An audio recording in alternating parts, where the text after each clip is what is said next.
आज उन लोगों के हाथ में नई कार की चाबी है। ये सिर्फ गाड़ियों की बिक्री नहीं, बल्कि भारत की अर्थव्यवस्था की धड़कनों की आवाज है, जो बताती है कि भारत की इकोनॉमी डेड नहीं है, बल्कि वो बहुत तेज रफ्तार से दौड़ रही है। लेकिन आज का जो हमारा पहला विश्लेषण है, उसे हम कुछ सवालों के साथ शुरू करेंगे। क्या आपको भी ऐसे लोग मिलते हैं जो आपसे आपका पूरा नाम पूछते हैं?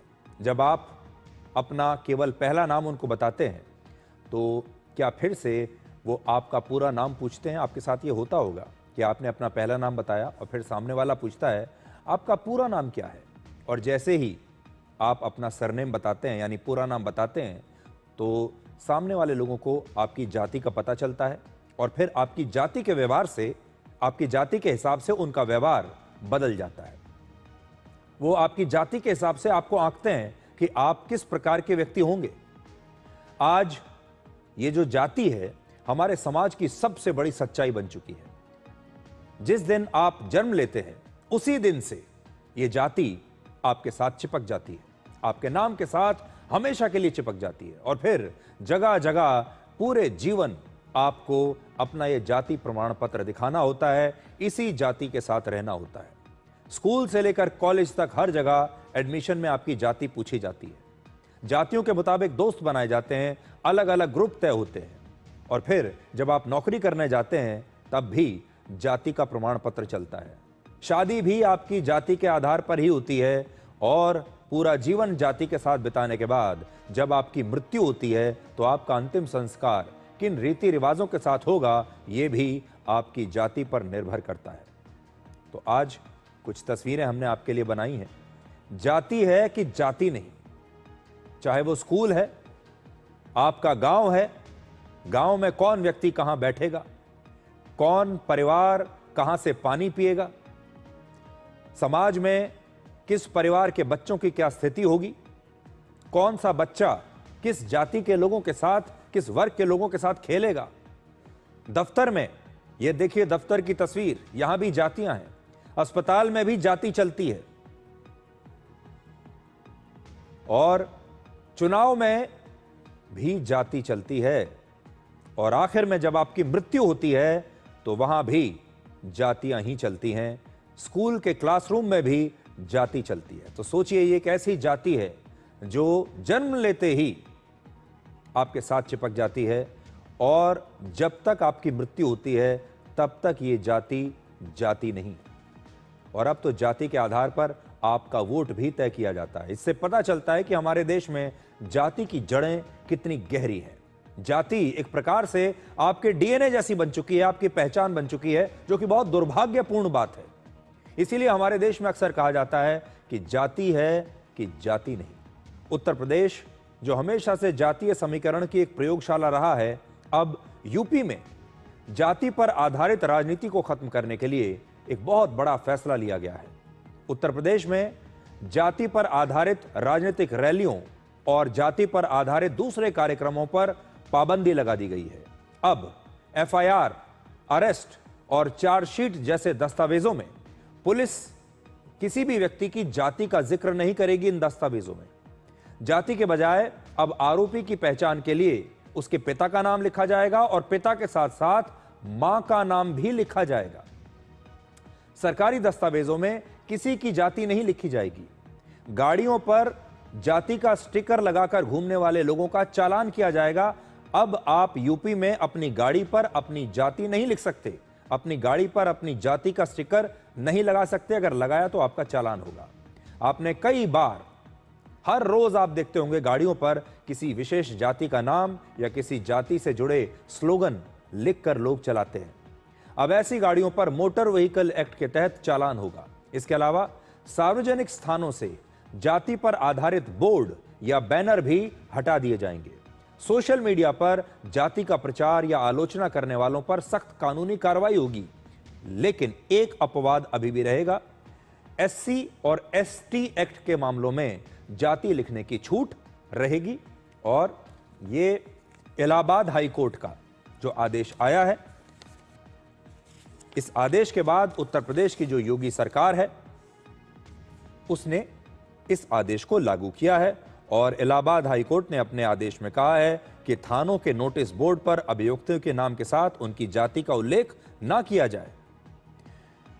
बरामदगी पंचनामा, गिरफ्तारी मेमो या व्यक्तिगत तलाशी मेमो आदि में भी अभियुक्तों की जाति का उल्लेख नहीं किया जाए। और वाहनों, सार्वजनिक स्थानों पर जाति के नाम अथवा जाति को महिमा मंडित करने संबंधी स्लोगन या स्टिकर आदि लगाकर चलने वाले वाहनों का केंद्रीय मोटर वाहन अधिनियम की उपयुक्त धाराओं के अंतर्गत चालान किया जाए। तो ये आप देख लीजिए, उत्तर प्रदेश में की सरकार ने ये इलाहाबाद हाईकोर्ट का जो आदेश आया है, उसके बाद उत्तर प्रदेश सरकार ने इस आदेश को जारी किया है। उत्तर प्रदेश पुलिस ने कुछ लोगों को शराब तस्करी करते हुए गिरफ्तार किया था। ये देखिए, ये हुआ कैसे। कुछ लोगों को शराब की तस्करी करते हुए गिरफ्तार किया पुलिस ने। इसके बाद एक आरोपी ने हाई कोर्ट में जमानत की अर्जी दायर की। जमानत पर सुनवाई के दौरान पुलिस ने जो एफआईआर और दूसरे कागजात पेश किए, उसमें हर आरोपी के नाम के साथ उसकी जाति भी लिखी हुई थी।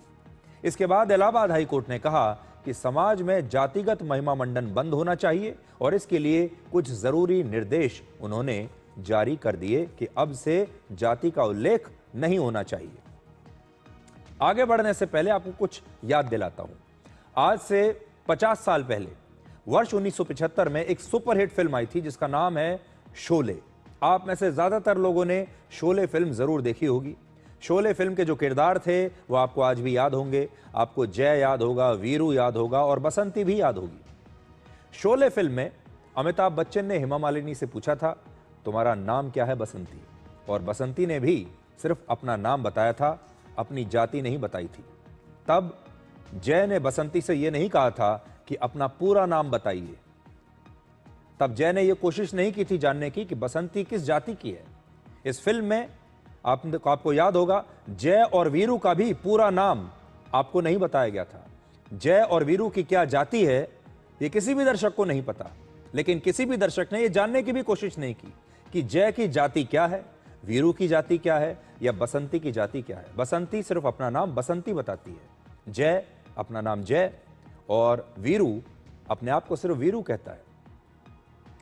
आज बड़ा सवाल यह है कि क्या इसी प्रकार का जाति रहित समाज आज 50 साल बाद भी हमारे देश में संभव है? ये जो सारे इंसान आपको नजर आ रहे हैं, इस देश के नागरिक और लोग नजर आ रहे हैं, क्या ये सिर्फ आपको इंसान नजर आते हैं या इनमें हर इंसान के साथ, हर शरीर के साथ आपको एक जाति भी नजर आ रही है? भारतीय लोकतंत्र दुनिया का सबसे बड़ा लोकतंत्र है। यहां हर नागरिक को समान अधिकार प्राप्त हैं, सब बराबर हैं। लेकिन जैसे ही इन लोगों पर, इनके पीठ पर आप इनकी जाति लगाते हैं तो वो बराबरी का दर्जा समाप्त हो जाता है। और इसीलिए भारतीय संविधान की प्रस्तावना में कहीं भी जाति का जिक्र नहीं लिखा है, नहीं किया गया है। भारतीय संविधान के निर्माता डॉक्टर भीमराव अंबेडकर ने अपनी किताब एनिहिलेशन ऑफ कास्ट में यह लिखा था कि जाति का अंत होना चाहिए, वरना लोकतंत्र का कोई मतलब ही नहीं है। हालांकि पिछले 78 वर्षों में जाति की राजनीति ही लोकतंत्र में चुनाव जीतने का सबसे बड़ा हथियार बन गई है। ये जो जातीय समीकरण है, ये सबसे बड़ा फॉर्मूला है चुनाव जीतने का। और लोकतंत्र में सरकार उसी की बनती है जो चुनाव जीतता है। और चुनाव कैसे जीतते हैं? चुनाव जीतते हैं जाति की समीकरण के आधार पर। उत्तर प्रदेश सरकार के फैसले से अब राज्य की राजनीति में एक सकारात्मक शुरुआत हो सकती है। होगी या नहीं मैं कह नहीं सकता, लेकिन होनी चाहिए। गाड़ियों, राजनीतिक रैलियों, बड़े बड़े बैनरों पर जाति दिखाने का प्रचलन अब कम होगा और जाति वाली राजनीति को एक झटका लगना चाहिए। जातीय भेदभाव और महिमा मंडन पर रोक लगेगी तो समाज में समानता और भाईचारा बढ़ेगा। जातीय हिंसा और जाति के नाम पर होने वाले झगड़ों में कमी भी आ सकती है। आम लोगों में आत्मविश्वास बढ़ेगा कि उनकी पहचान उनकी जाति से नहीं, बल्कि उनकी व्यक्तिगत योग्यता से है। उनके सरनेम से उनकी पहचान नहीं है, वो क्या करते हैं इससे उनकी पहचान है। उनके कर्मों से उनकी पहचान होगी, उनकी सफलताओं से उनकी पहचान होगी, ना कि किस जाति में पैदा हुए हैं इससे उनकी पहचान होगी। और सरकारी कामकाज में जाति के नाम पर भेदभाव अब कम होगा। उत्तर प्रदेश सरकार के इस फैसले के खिलाफ अब उस राज्य में जाति की राजनीति करने वाले नेता अचानक से परेशान हो गए हैं और इसकी आलोचना कर रहे हैं। तो सबसे पहले आप देखिए कि अब जाति के फैसले पर किस तरह की एक नई राजनीति शुरू हो रही है। ये जो 5000 साल पुरानी बातें थीं, उनको दूर कैसे करेंगे? बाबा साहब भीमराव अम्बेडकर जी को जाति की वजह से भेदभाव का सामना करना पड़ा। एनिमिलेशन ऑफ कास्ट उनकी जो किताब है, निबंध है, ऐसे वो पढ़ने लायक है कि किस तरह जाति के आधार पर भेदभाव हुआ है, लोग अपमानित हुए। डॉक्टर राम मनोहर लोहिया जिंदगी भर इस बात को कहते रहे कि जाति तोड़ो, समाज की व्यवस्था बने, और जाति तोड़ने का काम हो। नेताजी लगातार इस बात को करते रहे, संघर्ष करते रहे, हम सब लोग जोड़ते रहे। कभी बहुजन समाज के नाम पर हम सब लोग जुड़े एक साथ, और आज भारतीय जनता पार्टी पीडीए से घबरा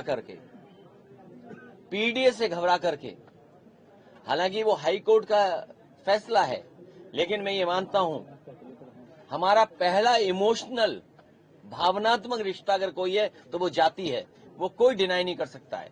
मुझे उम्मीद है कि भविष्य में कोर्ट इस बात को भी कहेगा कि जातियां कैसे खत्म हो, जातियों की भेदभाव कैसे खत्म हो। मैं हाईकोर्ट के इस फैसले का हृदय से स्वागत करता हूं, और जो उत्तर प्रदेश सरकार ने उस क्रम में आदेश जारी किया है वो उसका भी स्वागत करता हूं। ये आदेश, ये कार्य पद्धति समाज को आगे ले जाने वाली है। और जब हम विकसित भारत की बात करते हैं तो हम सबको केवल आर्थिक विकास की ही चिंता नहीं है, हमको ये भी देखना है कि किसी प्रकार का कोई भेदभाव समाज में ना बचे। जो हाईकोर्ट ने स्पष्ट रूप से कहा है, जैसे कि पुलिस के रिकॉर्ड में जाति वाला कॉलम भी, यानी किसी गवाह की बात हो रही है, वादी की, तो जगह जगह पे जाति का कॉलम बना हुआ है। उसकी जरूरत ही नहीं है, उसको होना नहीं चाहिए, और ये स्वागत योग्य है कि उसको हटाया जाए। हाँ, कुछ जगहों पे आवश्यकता हो सकती है, जैसे कि अगर अनुसूचित जाति जनजाति अधिनियम के तहत कोई व्यक्ति पीड़ित है, तो उसको प्रताड़ित करने वाला, उसके साथ मारपीट करने वाला व्यक्ति अगर वो उसी की जाति का है तो अलग धारा बनती है, और अगर वो किसी और जाति का है तो अलग धारा बनती है। ऐसे स्थानों को, ऐसे मुकदमों को छोड़ करके ये बहुत ही स्वागत योग्य है कि जाति का उल्लेख अब पूरी तरीके से बंद किया जाएगा। अभी थोड़ी देर पहले आपने देखा अखिलेश यादव अगर पीडीए शब्द का इस्तेमाल करते हैं तो ये भी एक समीकरण है जिसमें पिछड़ा, दलित और अल्पसंख्यक शामिल है, इसीलिए इसका नाम है पीडीए, पिछड़ा, दलित और अल्पसंख्यक। इसी प्रकार से आपने एक और समीकरण के बारे में बात की, सुना होगा, जो है जिसको बोलते हैं MY समीकरण, यानी मुस्लिम और यादव का समीकरण। और हमारे देश में अलग अलग जो वोट बैंक हैं वो जाति के आधार पर बन चुके हैं, और अब हर वोट बैंक की एक वेटेज है, हर जाति की एक वेटेज है। उस जाति के पास कितने वोट हैं इसके हिसाब से उसका महत्व तय होता है। लोकतंत्र के बारे में कहा जाता है कि ये एक ऐसा शासन होता है जिसमें लोगों को गिना जाता है, उन्हें तोला नहीं जाता। लेकिन पिछले 78 वर्षों में ज्यादातर समय पर हमारे देश के मतदाताओं को गिनने की बजाय उन्हें जातियों में तोलने की राजनीति होती है। किसका कितना वजन है चुनाव में, ये इस बात पर तय होता है कि किस जाति के पास कितने वोट हैं, उस राज्य में, उस क्षेत्र में किस जाति के कितने वोट हैं, उसके हिसाब से उसका वेटेज है। यानी आज भी लोगों को तोला जाता है और यह देखा जाता है कि किस जाति की कितनी ताकत है। आज नेता अपनी राजनीति चमकाने के लिए हमेशा इस बात का हिसाब लगाते हैं कि कौन सी जाति के लोग उन्हें वोट देने वाले हैं, उनके वोटर किस जाति के हैं, ओबीसी किसके साथ है, पिछड़ा किसके साथ है, दलित का पलड़ा किसके पक्ष में है, ऊंची जाति का वोट किसके पास है। और इसीलिए ये सब छोटे छोटे वोट बैंक बन चुके हैं। हालांकि वोट बैंक की राजनीति केवल जाति तक सीमित नहीं रही। चुनाव जीतने के लिए अलग अलग प्रकार के समीकरणों की खोज हमारे देश के नेताओं ने की है। जैसे जाति का समीकरण है, धर्म का समीकरण है, क्षेत्र का समीकरण है, भाषा का समीकरण है। देश के हर राज्य में जो आप क्षेत्रीय पार्टियां देखते हैं, ज्यादातर क्षेत्रीय पार्टियों के लिए ये अलग अलग समीकरण चुनाव जीतने का एक शॉर्टकट बन गया है, ये उनकी पहचान बन गई है। आज अगर आप देखेंगे तो हमारे देश की ज्यादातर जो क्षेत्रीय पार्टियां हैं उनकी पहचान किसी न किसी जाति के साथ है। राजनीतिक सफलता के लिए इन सभी समीकरणों में सबसे सुपरहिट जो समीकरण है वो है जाति का समीकरण। और इसीलिए हमारे देश में इतनी सारी पार्टियां हैं जो किसी न किसी जाति पर आधारित है। वर्ष 1950 से 1970 के दशक तक राष्ट्रीय राजनीति में ब्राह्मण, दलित और मुस्लिम समीकरण बनाकर राजनीति की गई। फिर 1974 में जब जेपी आंदोलन हुआ तो उस दौरान पिछड़ी जातियों के कई नेता चर्चा में आए और पिछड़ी जाति के नेता राजनीति में प्रवेश कर गए। 1990 के दशक में जब मंडल कमीशन की सिफारिशों को मंजूरी दी गई तो भारत में जाति की राजनीति पहले से भी कहीं ज्यादा तेज हो गई। पिछले महीने राष्ट्रीय स्वयंसेवक संघ के 100 वर्ष पूरे होने पर संघ प्रमुख मोहन भागवत ने कहा था कि जाति पहले एक व्यवस्था थी, लेकिन अब यह एक अव्यवस्था बन चुकी है। जातिवाद तो रुकावट है। किसी भी बात का वाद होता है तो वो रुकावट ही बनता है किसी भी बात में। ये जो जाति और वर्ण नाम की चीज है वो कभी व्यवस्था थी, आज वो व्यवस्था है नहीं, वो अव्यवस्था बन गई है। और जाति और वर्ण व्यवस्था के नाम पर जाति और वर्णों के अभिमान अपना खेल खेल रहे हैं। वास्तव में एक काल सुसंगत नई व्यवस्था, नया रूप लेकर कोई आनी चाहिए जो शोषण मुक्त और समता युक्त रहे, इसकी आवश्यकता है। तो जो आउट ऑफ डेट है, कालबाह्य है, वो जाने वाला है, उसकी बहुत चिंता करने की आवश्यकता नहीं। ठीक से जाए, जाते जाते उपद्रव न करे, ये देखना है। व्यवस्था तो है नहीं, हमारे मन में वो अहंकार है, मैं इस वर्ण का हूं, मैं इस जाति का हूं, और न्यूनगंड भी है, अरे अरे मैं इस वर्ण का हूं, मैं इस जाति का हूं। ये अहंकार समाप्त होना चाहिए, तो वो न्यूनगंड भी समाप्त होगा। पुराने जमाने में हमारे समाज में वर्ण व्यवस्था हुआ करती थी और यह वर्ण व्यवस्था काम के आधार पर बनी थी, कर्म के आधार पर बनी थी। जो जैसा काम करता था उसको उस जाति या उस वर्ण में जगह मिलती थी। लेकिन अब हमारे समाज की जो व्यवस्था है वो बिल्कुल बदल चुकी है, लेकिन अभी भी जाति के नाम पर हम उसी पुरानी व्यवस्था को चलाते आ रहे हैं।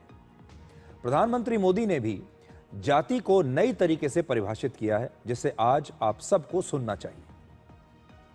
मेरे लिए देश की सबसे बड़ी 4 जातियां हैं।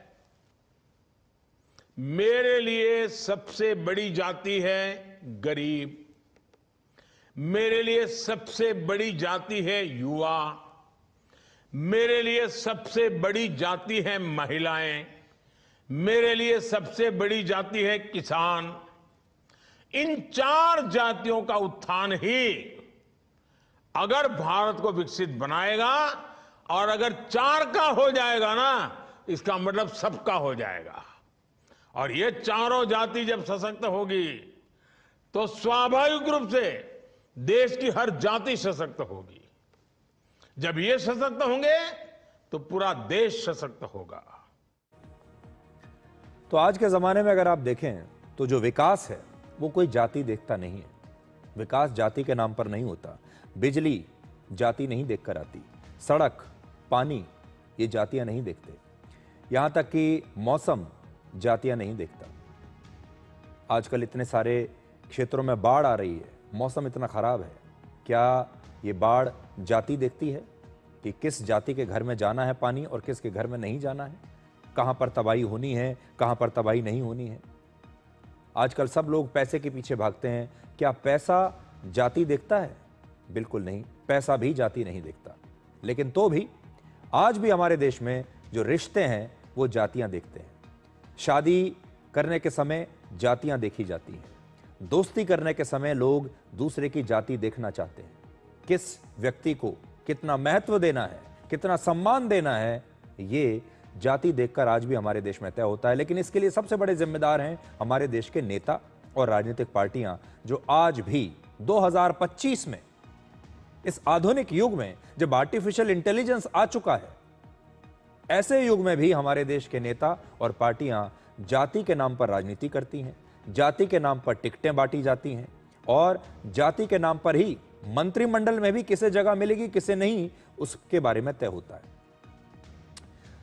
जातियों पर राजनीति करने वाली ये तमाम पार्टियां कभी भी गवर्नेंस की बात क्यों नहीं करती, प्रशासन की बात क्यों नहीं करती, ये पार्टियां बेहतर शासन और सिस्टम की बात क्यों नहीं करती? ये सिर्फ एक जाति विशेष को खुश करने की बात ही करती हैं ताकि उस जाति के लोग इस पार्टी को वोट दें, दूसरी जाति के लोग दूसरी पार्टी को वोट देंगे। जबकि सरकार जो होती है किसी भी लोकतांत्रिक देश में, हमारे देश जैसे देश में जो संविधान से चलता है, यहां पर चुनी हुई सरकार किसी एक जाति की नहीं होती, किसी एक वर्ग की नहीं होती, बल्कि जनता की होती है। इस देश के हर नागरिक की सरकार है, चाहे वो किसी भी जाति का है, किसी भी धर्म का है, किसी भी वर्ग का है, वो सरकार सबकी होती है। जाति की राजनीति की वजह से हमारे देश को बहुत नुकसान हुआ है। राजनीति में लगातार परिवारवाद बढ़ता चला गया। आज आप देखिए, जाति के नाम पर उन जातियों के ब्रांड एम्बेसडर बनकर कुछ मुट्ठी भर जो परिवार हैं वो उस जाति की राजनीति करते चले जा रहे हैं। और उस जाति के नाम पर भी जो राजनीति होती है तो उस परिवार के बच्चे ही सामने आते हैं। उसी जाति के जो बाकी के आम जनता है उनका बच्चा कभी मुख्यमंत्री नहीं बनेगा, उसी परिवार का बच्चा मुख्यमंत्री बनेगा। पार्टी में किसी विशेष जाति के लोगों का वर्चस्व हमेशा रहता है। जो इस प्रकार की पार्टी होती है, एक ही जाति के लोगों को महत्व दिया जाता है। जब जाति की राजनीति करने वाली पार्टी सत्ता में आती है तो वो अक्सर ऐसे काम करती है जिसे लेकर उन पर आरोप लगते हैं कि वो केवल उसी जाति के लोगों के लिए काम कर रही है, उन्हीं को नौकरियां दे रही है, उन्हीं को फायदा दे रही है जिस जाति की वो पार्टी मानी जाती है। सबसे बड़ा असर किसी राज्य और देश के विकास पर होता है। आज हमारे देश में जाति की राजनीति नहीं, जीएसटी की राजनीति होनी चाहिए। आज हमारे देश में जाति की राजनीति नहीं, जनधन खाते की राजनीति होनी चाहिए, उज्ज्वला योजना पर राजनीति होनी चाहिए। अगर किसी पार्टी के पास उज्ज्वला योजना से बेहतर योजना है तो वो उसे बताना चाहिए। आज हमारे देश में जाति की राजनीति नहीं, शिक्षा, स्वास्थ्य और विकसित भारत के एजेंडा पर राजनीति होनी चाहिए। आज मैं इलाहाबाद हाई कोर्ट के आदेश की वो कॉपी लेकर आया हूं जिसमें लिखा है कि अगर 2047 तक भारत को एक विकसित राष्ट्र बनाना है तो जाति को खत्म करना राष्ट्रीय एजेंडा होना चाहिए। और वो आप देखिए, आपकी स्क्रीन पर है, जिसमें लिखा है कि अगर 2047 तक भारत को विकसित भारत बनना है तो फिर इन जातियों को खत्म करना पड़ेगा।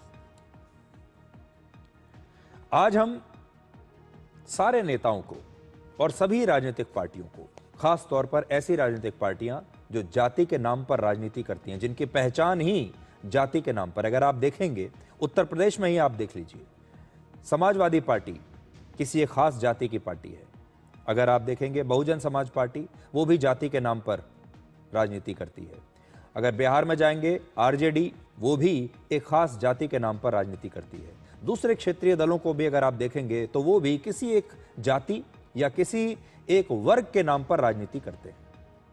लेकिन ये सारी पार्टियां जिस दिन सिर्फ प्रशासन, विकास और गवर्नेंस के नाम पर लोगों से वादे करने शुरू करेंगी, उस दिन सबका समान विकास होगा, चाहे आपकी जाति कोई भी हो और आपको जाति की आवश्यकता ही नहीं पड़ेगी। आज इन सबको एक चुनौती देना चाहते हैं और चुनौती ये है कि क्या आज की राजनीतिक पार्टियां बिना जाति के राजनीति कर सकती हैं? क्या है इतनी हिम्मत? क्या आज भारत की राजनीतिक पार्टियां भारत को जाति मुक्त राष्ट्र बना सकती हैं? क्या हमारे देश में एक भी ऐसा नेता है जो आज आकर ये कह दे कि अब हम जाति के आधार पर कभी वोट नहीं मांगेंगे, जाति के आधार पर कोई रैलियां नहीं करेंगे, जाति के आधार पर टिकटें नहीं बांटेंगे, जाति के आधार पर मंत्रिमंडल में नाकाबिल लोगों को जगह नहीं देंगे? अगर उसके बाद भी वो चुनाव जीत जाते हैं तो फिर ये बड़ी बात है। लेकिन इसमें सिर्फ नेताओं को और राजनीतिक पार्टियों का ही रोल अहम नहीं है, इसमें आपका रोल भी बहुत अहम है। और कहीं ऐसा ना हो कि कोई पार्टी जातिगत राजनीति को छोड़ दे और आप उसे चुनाव में हरा दें, तो फिर ये जाति व्यवस्था कभी हमारे देश से जाएगी नहीं। अब जाति के बाद बात करते हैं असम के उस सुपर